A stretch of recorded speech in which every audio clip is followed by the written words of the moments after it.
Esse é o Supra, e ele é muito mais insano do que você imagina.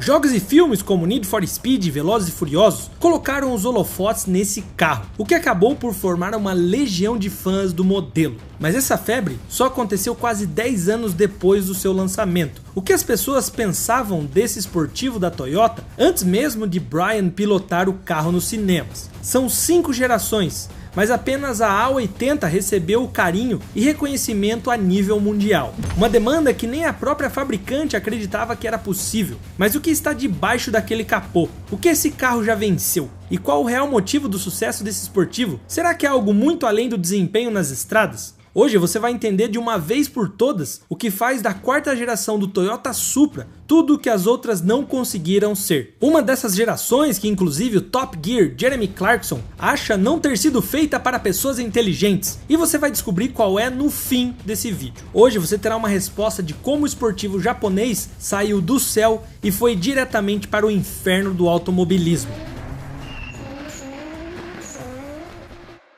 1978. Sejam bem-vindos à era das pistas de dança e dos discos de vinil. Nesse momento já tínhamos sintomas da década de ouro da música e da arte no nosso país, que aconteceu nos anos 80. Todos tinham fitas de cantores como Roberto Carlos, Elis Regina, Tim Maia em seus carros. E falando nos carros, o mais popular deles era o famoso Fusquinha, mas o que realmente parava o trânsito eram modelos como Puma GTE, Ford Maverick e o beberrão Opala. Eu sei que tinha mais. Mas enquanto o Brasil se divertia com esses esportivos, lá do outro lado do mundo, no Japão, uma revolução automotiva estava tomando forma. A semente para colocar o país no mundo dos esportivos estava crescendo dentro da montadora Toyota após o sucesso do 2000 GT, no fim dos anos 60. E embora o resultado tenha sido ótimo, todos sabiam que ali não era o lugar que eles queriam estar. Eles estavam buscando ainda mais espaço naquele mercado. Combinar engenharia com estética tinha virado questão de honra, e para fazer acontecer, precisaria enfrentar o charme europeu e a potência americana. A fabricante viu primeiro a Nissan, ainda chamada por Datsun, lançar o Z, que era uma mistura ousada de design europeu e preço acessível, o que fez com que muitos pudessem finalmente sonhar em ter um esportivo. A Toyota percebeu o arregaço que aquele lançamento causou e não perdeu tempo, e em abril de 1978 o Supra, ou melhor o Celica XX da confiável Toyota, foi revelado.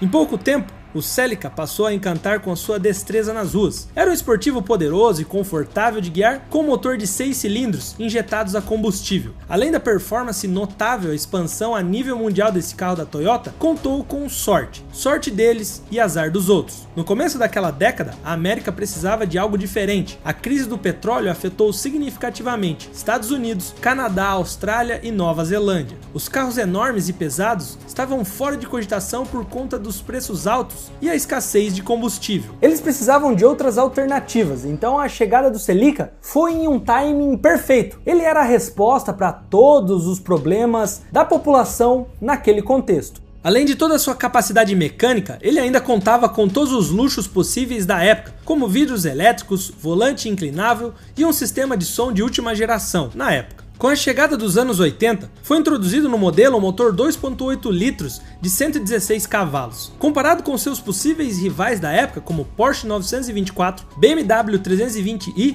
e Mustang V8, ele batia em todos. Beleza que o Mustang tinha 134 cavalos, mas também era muito mais pesado que o carro japonês. E como você percebeu no exemplo acima, a rivalidade entre nações estava a todo vapor, para saber realmente quem era a maior fabricante automotiva do mundo. Enquanto os computadores eram lançados, as maiores montadoras se preparavam para vencer a intensa rivalidade entre o charme europeu, potência americana e precisão japonesa. A Toyota tinha a vantagem de poder trabalhar no auge da economia de seu país. E assim, diante de todos, estava a 2ª geração daquele carro, o Celica Supra A60. Tínhamos as versões P-Type e L-Type, sendo a versão P visando performance e a versão L se referindo ao luxo. Eles tinham tamanhos de rodas e assentos diferentes, mas era mecanicamente idêntico e portavam a mesma potência. O A60 esbanjava luxo, os avanços não eram só debaixo do capô e no design mais aerodinâmico, mas também no interior. O motor 5M GE que arrastava o Supra era um 2.8 litros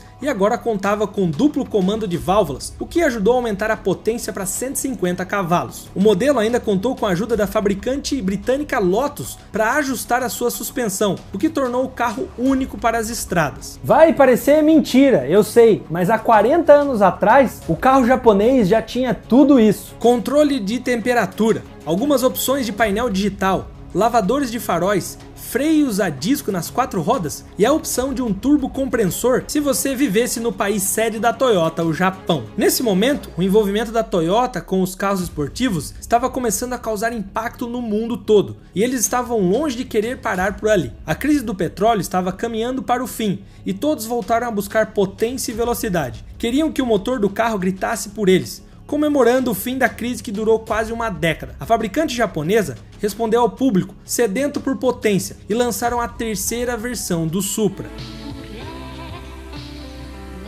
O Supra A70 veio mais agressivo e elegante e contava com um impressionante motor de 3.0 litros de 24 válvulas, o que resultava em impressionantes 200 cavalos de potência. A suspensão era de braço duplo totalmente independente. Tudo isso foi suficiente para formar uma nova dinastia. Junto com essa nova dinastia, tínhamos uma nova crise, dessa vez em um relacionamento. O casamento entre Celica e o Supra estava prestes a se desfazer.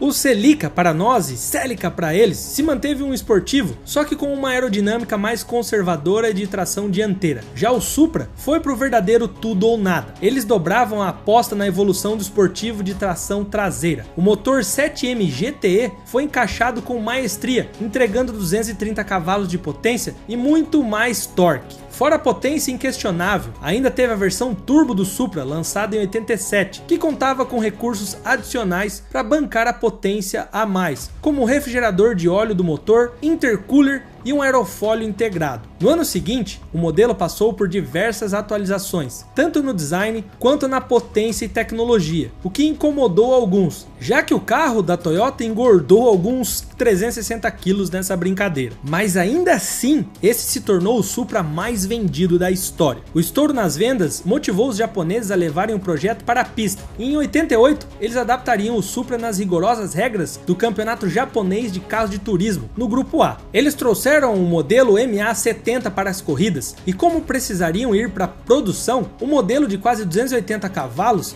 iria para o mercado como edição limitada em 500 veículos. A primeira temporada do projeto nas pistas foi bem irregular, apesar de algumas vitórias e pódios, a concorrência era muito braba e pesada. Carros como Ford Sierra Cosworth, Nissan Skyline e BMW M3 brigavam acirradamente pelo título, mas quem levou foi o modelo Ford Sierra, guiado por Naoki Nagasaka. O primeiro feito absurdo do modelo da Toyota foi em 91, quando venceu as 12 horas de Bathurst, lá em Monte Panorama, na Austrália. Circuito intimidador, com os pilotos Peter Fitzgerald, Alan Grease e Nigel Erkel. No mesmo período em que o modelo venceu na Austrália, uma coisa ainda mais revolucionária estava sendo feita atrás dos portões da fábrica japonesa. O mundo se impressionava com o avanço da tecnologia, agora todo mundo podia publicar informações pela internet e enviar correios eletrônicos. Era realmente uma revolução, e a Toyota estava querendo trazer o mesmo impacto para o mundo dos carros esportivos. Então, em junho de 1993, o Supra A80 foi colocado no mercado, e com pouco tempo, todos perceberam que o papo de ultrapassar a linha não era apenas marketing. Aquele carro se mostrou capaz de bater de frente com carros que custavam o dobro do seu preço, como a Ferrari 355. Eles foram realmente para bater na elite do automobilismo. O carro foi pensado para ser leve, todo estruturado em alumínio, as peças como capô, teto e braços de direção. O tanque foi fabricado em plástico e teve seu tamanho reduzido. Um aço ultra resistente foi utilizado em algumas peças, pensando estrategicamente em manter a integridade mesmo sendo mais leve, e isso reduziu 100 kg no peso total do carro. O carro foi moldado com suporte no túnel de vento, o que fez com que o A80 fosse um dos mais aerodinâmicos da época. A Toyota não economizou nos freios, agora precisava domar essa fera. Os discos eram maiores e ao invés de usarem 2 pistões, usaram 4. Tudo isso fez com que o carro tivesse o recorde mundial de distância de frenagem. Falamos de tudo, mas ainda tá faltando a parte que você mais quer saber. Então vamos para a melhor parte, o motor 2JZ. Até os dias atuais, falar dessa potência causa arrepios em alguns amantes de carros. O 2JZ é fruto de uma parceria entre Toyota e Yamaha. A colaboração da outra fabricante japonesa ajudou a otimizar a cabeça dos cilindros, tudo para melhorar o fluxo de ar e combustão. Com esse auxílio também foi lançada a versão GTE do motor, que tinha 6 cilindros e era biturbo, o que fazia o Supra ter um 0 a 100 de 4,6 segundos. Tudo aquilo era muito futurista. Imagine agora o que esse carro faria na estreia das corridas do Grupo A. Pois bem, infelizmente, quando o carro estava pronto para dominar as categorias mundo afora, as marés do automobilismo estavam mudando. O Grupo A estava chegando ao fim, mas isso não desanimou a Toyota. Eles já tinham outros planos para o carro e estava bem na porta de casa. O campo de batalha do Supra seria o campeonato japonês de carros de turismo e seus adversários seriam os mais casca-grossa possíveis. Nissan Skyline GTR, Honda NSX, Mazda RX-7, Porsche 911 e o macabro McLaren F1 estavam no ringue. Eram muitos adversários e estruturados, mas todos sabiam que no longo prazo a dominância do novo esportivo japonês aconteceria. Em 95 veio a primeira vitória, em 97 foram 3 pódios, mas o ano para ser realmente lembrado foi em 1999, onde eles foram dominantes e venceram 5 vezes, com destaque para a vitória das 24 horas de Tokashi, onde eles terminaram 19 voltas na frente do segundo colocado. Agora você deve estar pensando o seguinte: esse carro deve ter vendido horrores aí nessa época, mas eu sinto lhe dizer que você está completamente enganado. O sucesso nas pistas não refletia nas concessionárias. Não é exagero, os anos 90 foram marcados por diversas crises econômicas que aconteceram ao redor do mundo. Naquele período, ter um esportivo de luxo como o Supra A80 na garagem era um dos maiores sinônimos de exagero. Fora que mesmo com o preço abaixo comparado com os esportivos equivalentes italianos como Ferrari e Lamborghini, ainda era uma bagatela de quase 90 mil dólares na versão turbo. Isso afastava ainda mais os fãs da possibilidade de compra. O que antes era visto como um combo de performance, luxo e preço acessível, agora estava na mesma prateleira de custo com as outras marcas luxuosas. Fora que na mesma época, os Estados Unidos passou por mudanças na regulamentação desses carros de alto desempenho, o que tornou o processo de compra muito mais burocrático. Isso fez com que o Supra saísse do mercado americano em 98. Em outros países, o carro era vendido lentamente, que resultou em uma superlotação do modelo nas lojas e desânimo total na Toyota. Só que algo totalmente inesperado aconteceria para agitar novamente a procura pelo carro.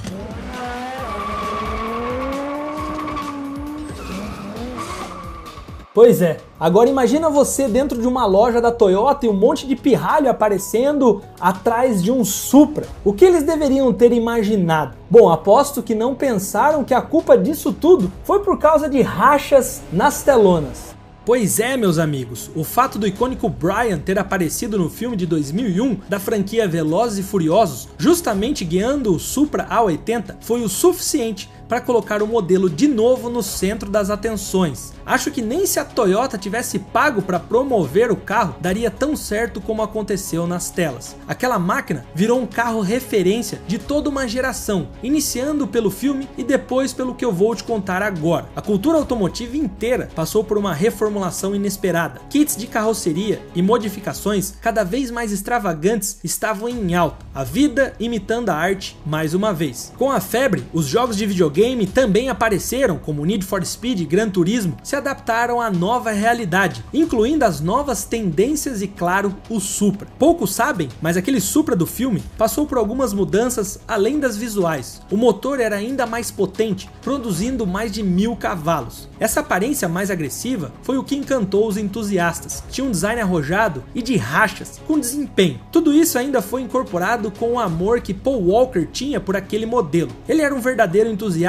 Isso adicionou ainda mais autenticidade nas cenas dele pilotando o A80. Alguns carros também foram feitos sob medida para o filme, gerando exclusividade. Alguns mais estruturados para aguentar os impactos de algumas cenas. Inclusive, o carro original do filme primeiramente ficou retido e depois, só em 2021, foi leiloado por 550 mil dólares, o Supra mais caro da história. Só que da mesma forma que o sucesso foi repentino, um estouro, a queda também foi. Pouco tempo depois, o público já queria ver algo diferente, porque da mesma forma que a quantidade absurda de informação na internet ajuda a levantar alguém ou alguma coisa, com a mesma intensidade ela te deixa para trás quando chega algo novo. O antes e na moda Supra já havia ficado para trás para carros que chegavam com tudo no mercado, como o Porsche 911 e o Chevrolet Corvette. Naquele momento, o esportivo japonês estava saindo de vez dos holofotes, se tornando apenas aquela velha lembrança nostálgica. Mas quem teve o carro quando ele era o mais avançado dentre os rivais, não abre mão do modelo com tanta facilidade assim, e tratam o carro como uma verdadeira joia rara. Era muito mais que um carro, era algo que unia os entusiastas e tunadores, hipnotizando todo mundo nas corridas de arrancada. A Toyota poderia olhar para aquele esportivo e ver que eles não criaram só um carro, mas sim um legado, que toda a comunidade automobilística faz questão de manter vivo até hoje. Só que 17 anos depois de Velozes e Furiosos dar visibilidade ao carro japonês, a realidade mundial já era outra, em todos os sentidos. Se dos anos 90 para os anos 2000 as mudanças foram drásticas, da década de 2000 para o fim da década de 2010 foi absurdamente maior. Embora o mundo passava por uma crise financeira enorme, países da Ásia, como China e Índia, tiveram uma expansão econômica gigante. O crescimento da tecnologia foi devastador. Agora todo mundo andava com o celular como se fosse um novo órgão do seu corpo e a formação de uma nova sociedade, a digital. E aí uma bomba no mundo dos carros, algo que era considerado impossível pelos fãs, mas na Toyota era a prioridade número 1. Em 2019, o que muitos duvidavam virou realidade. O A90, ou o GR Supra, tinha uma missão nada fácil: assegurar que todas as expectativas criadas em cima de seu nome se mantivessem. O seu irmão tinha deixado uma demanda nada fácil de assumir. Será que 17 anos depois, o Supra voltaria a ser referência máxima dos esportivos? Para fazer o refino do modelo, buscando orientação da referência de desempenho naquele contexto, a BMW contribuiu no desenvolvimento, o que não foi muito legal para os que estavam acostumados com a fabricante que não precisava de suporte. Aquilo era meio que um sinal de fraqueza, mas podemos dizer que foi o certo a se fazer, já que eles tinham ficado bem para trás nesse mercado. O GR Supra era um verdadeiro esportivo da nova geração, mas o debate real se aquele carro merece ou não fazer parte da família Supra vem do que está debaixo do capô. O motor B48 de 6 cilindros, derivado da montadora alemã, tinha 355 cavalos de potência, com uma aceleração de 0 a 100 de 4 segundos. A BMW não decepcionou no motor e entregou o que era realmente esperado. Os números relatados em testes de direção mostraram que o carro tinha uma capacidade absurda de performance.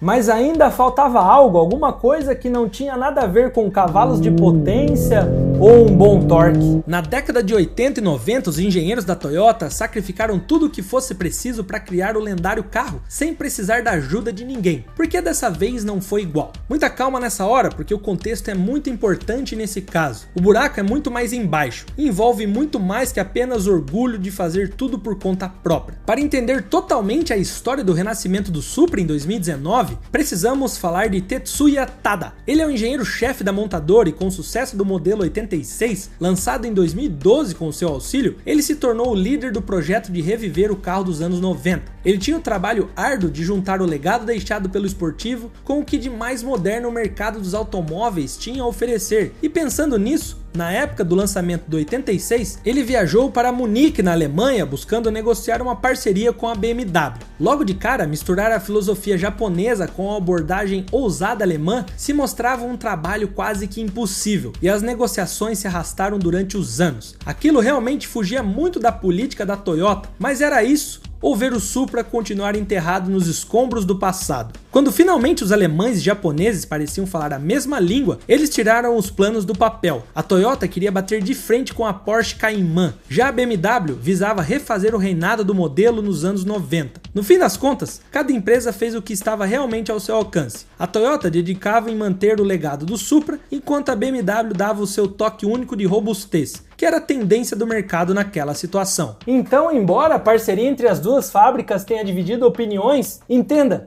que essa era a única forma de reviver o lendário esportivo japonês. É admirável o trabalho feito por Tetsuya e seu orientador Nobuo Nakamura. Nakamura era um dos poucos que defendia a ideia de manter o motor de 6 cilindros como o coração do esportivo. Só que o carro novo não saiu muito no gosto da galera por alguns motivos. Os principais são: Quando foi anunciado o novo Supra, todo mundo começou a fazer as montagens do que se imaginava o carro. E com isso, dava para ter uma noção de como o público queria que fosse o carro. Só que na realidade, o que veio foi algo bem diferente das expectativas dos fãs. Outro fator decepcionante foi que o modelo 86 tinha praticamente o mesmo desempenho do Supra, fora que eles eram bem parecidos. A maior diferença era o preço. O GR86 era 15 mil dólares mais barato. E não é só dentro da fábrica que as comparações aconteceram. Uma outra comparação irritava ainda mais quem defende que a Toyota não precisava do suporte da BMW para criar o esportivo. O GR Supra e o BMW Z4 M40i são praticamente irmãos, mesma plataforma,